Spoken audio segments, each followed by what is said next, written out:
Hey, what is going on, guys? Welcome back to another brand new video. Today, we are going to be talking about UFC 306, which happened last Saturday. I know this video is a little late, but I have finally woken up from the slump that Marab and Shevchenko fight put me in.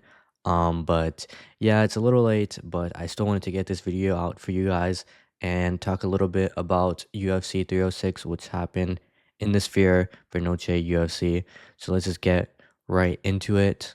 So first off, just wanted to skim through the earlier fights. We had Raul Roses Jr. He started off the night with a win, and I wasn't quite sure why he started the night off, but I think it was because Dana wanted people to get there early to see everything in the sphere and stuff like that. So maybe by putting Raul Roses Jr., they thought people would get there a little earlier to catch all the stuff, and that was happening at the sphere. So yeah, he won, and then in the prelims, all the Mexican fighters lost, which is kind of sad to see. But yeah, we had some pretty good fights. We had a nice knockout in round one from this fighter from Chile. We had these women's fight, and we had a really nasty cut happening in that fight. That was pretty nasty there, but yeah, not too much to talk about there in the prelims. But yeah, let's just get straight into the main card. We had Ronaldo versus Ode. This fight was pretty interesting. It was pretty fun to watch. We had Ode dropping Ronaldo early in the fight, and I thought it was almost over. When that was happening, the ref didn't call it. But yeah, Ronaldo came back, won the fight, almost had a submission, I believe. Um, or no, he almost got choked. I think it was, and then he got out, and yeah, it was a pretty good fight, and he ended up winning in decisions. Um, he still does seem pretty new, so he probably needs a little more experience in the ring and in the UFC and stuff and fighting. But yeah, he did look decent out there. We had this Argentina versus Daniel Zellhuber. Esteban ended up winning the fight and decisions, split decisions. This was a pretty close fight. This was a fight of the night, I believe it says here. Yep, this was fight of the night, and yeah, it was definitely a really good fight. People are already arguing fight of the year for this fight right here, which I mean isn't really that crazy of a take to say right now. And yeah, it was very good. A lot happening in that fight, and it was exciting. We almost had a knockout. Daniel almost got dropped late into the fight by Esteban.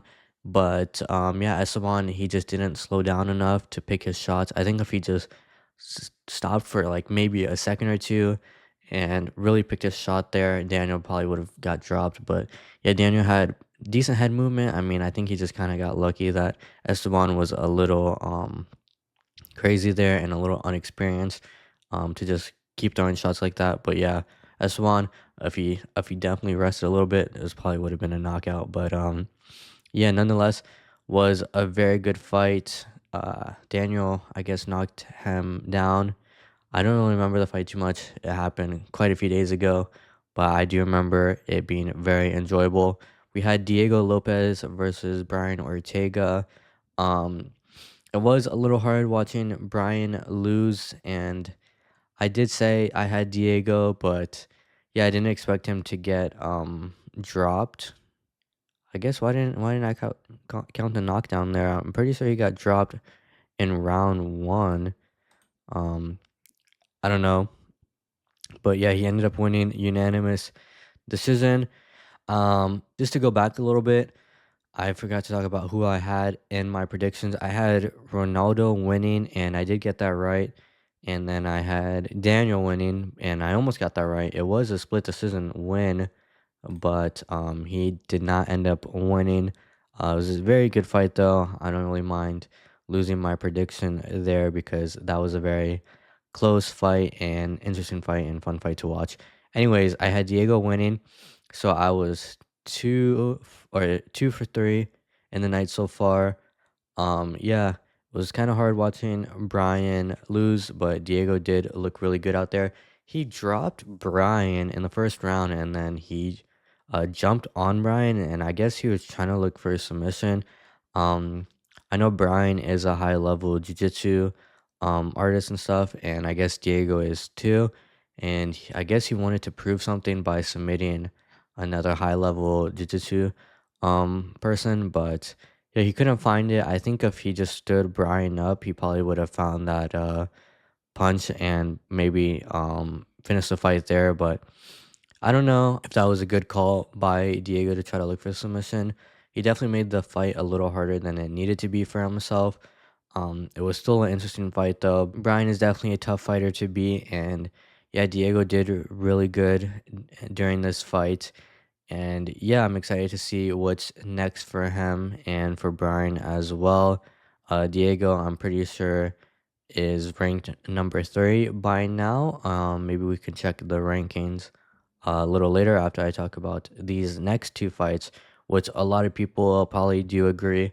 These next two fights were pretty boring. I watched Izzy's reaction to the event, and this man fell asleep during the Shevchenko fight. And yeah, I do not blame him. This was a fight to get your little nap in before the main event.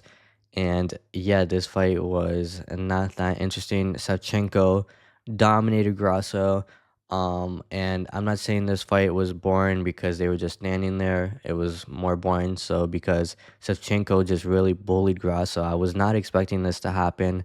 But Savchenko had a really good plan and had a lot of takedowns and was just holding Grasso there. And Grasso, I'm not sure what her game plan was. It seemed like maybe she was expecting this, and maybe she prepared to take this fight on her back for most of the fight, but she looked like she was getting really comfortable being on her back, and she was kind of holding Savchenko in guard. And yeah, she was trying to go for submissions quite a bit, but they didn't really work. She got a little close sometimes, but maybe if she just kind of focused more on like getting up instead of having the fight on the ground, she probably could have done a lot better because I do think she might be the better striker when it comes to these two. But yeah, she definitely got dominated there. Shevchenko definitely had a good plan. So congrats to Shevchenko for winning this fight and getting the belt back. And now we have the Marab versus Sean fight. This fight, people were saying was boring as well, and for the same reason, as the last fight, Marab just definitely had a great plan going into this fight. He ended up winning by decision. They both ended up winning in unanimous decision. But yeah, he dominated Sean. I know people are saying Sean didn't look like himself out there, but Sean has no excuses. It wasn't anything on his end that really lost the fight. I think Marab just definitely dominated him in this fight, and yeah, Marab had a really good game plan. I really thought Marab was gonna be a little crazy going into this fight and try to go like all out. He's definitely very like energetic in the cage. So I thought that was maybe gonna be his downfall. So I had Sean winning this fight because of that reason. I thought maybe Marab was just gonna overextend and Sean was just gonna maybe snipe him and get that knockout punch. But that didn't happen. Marab had definitely a great game plan going into this fight. Sean was actually the one kind of pressuring Marab, but it seemed like he didn't want to pressure Marab too much because he was also afraid of the takedowns. And Marab definitely did good on those takedowns. Yeah, and he was holding Sean there on the ground quite a bit. There was some interesting stuff going on in this fight as well. We had Marab yelling at Sean's coach, Tim Welsh, I believe is his name, yelling at him in the early round because he was saying something to Marab. I think he said that he told Marab to that he has to go, and that was kind of like a reference to what he told Aljamain Sterling when Sean O'Malley fought him. And yeah, Marab went a little crazy, and then he ended up trying to kiss Sean's back. Well, I guess he didn't end up trying to. He did kiss Sean's back, and then Herb told him to stop. And I don't know why he got up. I guess he thought Herb was calling for time or something like that. But yeah, he turned his back on Sean. Sean tried to get those shots in, and they didn't end up doing anything to him. So there's a little bit of drama in the fight, but Marab ended up winning uh, in a dominant style. I'm not sure what's next for Sean. He's probably going to get Corey Sandhagen or something like that. And I believe Marab is going to be fighting Umar Nurmagomedov. I believe that's the next fight for him. He didn't look that excited about that fight, but yeah, other than that, this fight card was pretty good. I mean, yeah, it had some interesting fights. It had some great fights, like this fight of the night right here. And overall, the Sphere did look very exciting. Um, yeah, it was very fun event at the Sphere. I really liked the movies and stuff that they were showing. I think they did a really good job with the production in the Sphere, and it seems like they're not going to be going back to the Sphere, which kind of makes sense. I mean, how do you host another fight at the Sphere? It would definitely need to be some type of like event where they can tell stories, because I think when it was just like the backgrounds for the fight, it wasn't that interesting. I did like the background for the Shevchenko versus Grasso fight, and the future one for the O'Malley versus Marab fight.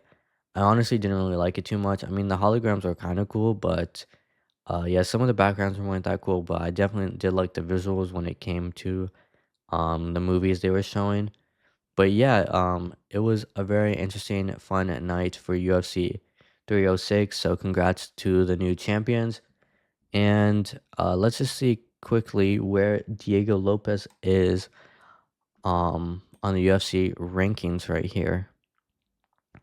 They did update it. We have Sachenko. She just took pound for women's pound for pound top rank.